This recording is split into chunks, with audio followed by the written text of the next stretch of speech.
My dad grew up in Dallas, and he started in the air conditioning business whenever he was a boy. Worked with his dad in the teens, and then his dad passed away, and Larry just wanted to carry on the legacy. And so naturally my dad just kind of formed that career. He decided that he wanted to move to the colony.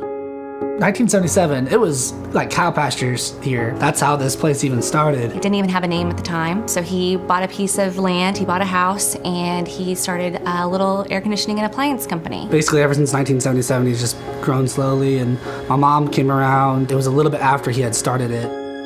My mom and dad met on a blind date.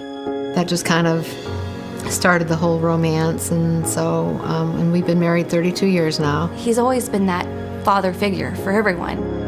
The employees truly feel like they're part of an extended family, and Larry's made them feel that way the entire time. I've never met a guy that was so into his employees and their wellness, and here you're not just a number, you're a member of the family first. It's something I haven't really experienced in any other job. You actually like to come to work. Even the town feels like part of the family. I don't care what house you go to in this town, they know Larry. Everybody knows him. If you sent him, like on Thanksgiving, you'd send him to the store to get one little spice that you needed to finish the meal. He would come home like 2 hours later because he would see customers at the store and they'd be talking and whatnot. His reputation is big because he's big in the community. Many years ago, Kathy had an issue with cancer and fought and beat it. So they determined that when the pink campaigns roll around, that they should be part of that. It just became kind of like a household thing that we were really involved with the pink. And so what better thing to do than to have our guys recognize Breast Cancer Awareness Month in the month of October than wear pink. And for a number of weeks, all their technicians wore pink. Pink uniforms, pink shoe covers, pink banners on our trucks, on the office building. We actually had a billboard out on the main street that said, "Real techs wear pink." He goes out of his way to help people out here. That makes a very, very good thing for our community. I think he loves Carrier not because of just the product.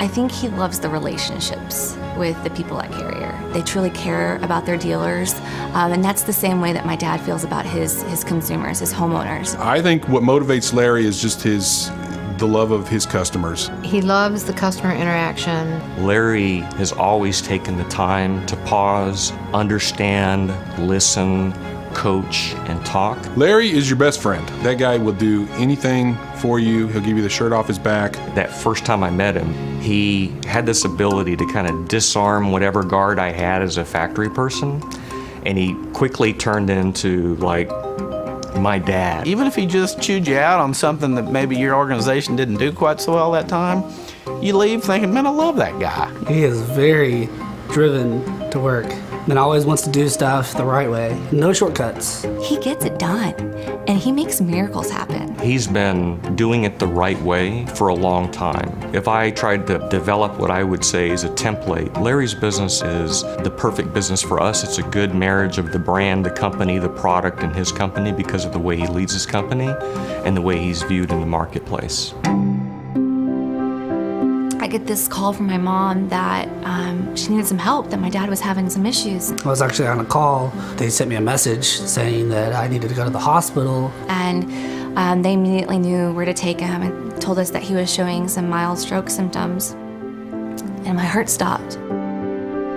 About a year ago, we just simply suggested it's time to begin to nominate you for the Hall of Fame. And there's a lot of resistance to that. He'd say, "Oh, no, no, Elaine, no, no, no." So quite frankly, I talked to Kathy, his wife, and Elaine, and I said, it's time. And so they elected not to tell him. We learned that he won about 3 days after he suffered his stroke. We were sad, but we were so happy, and I couldn't wait to get to the hospital to tell them. Could not wait. I had Glenn kind of tell my dad that he won. Granted, he didn't even know he'd been nominated, and he cried.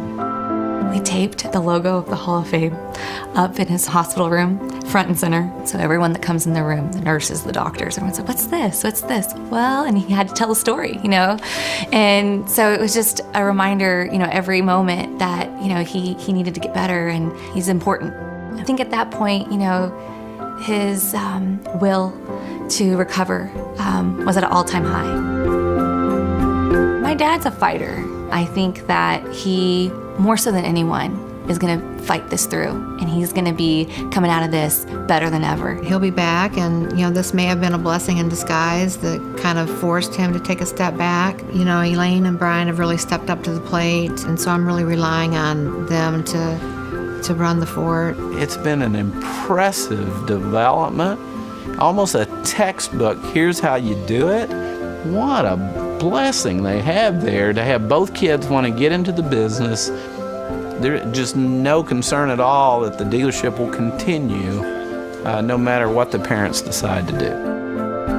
I want my dad to come back, and I want him to see, oh wow, they did it.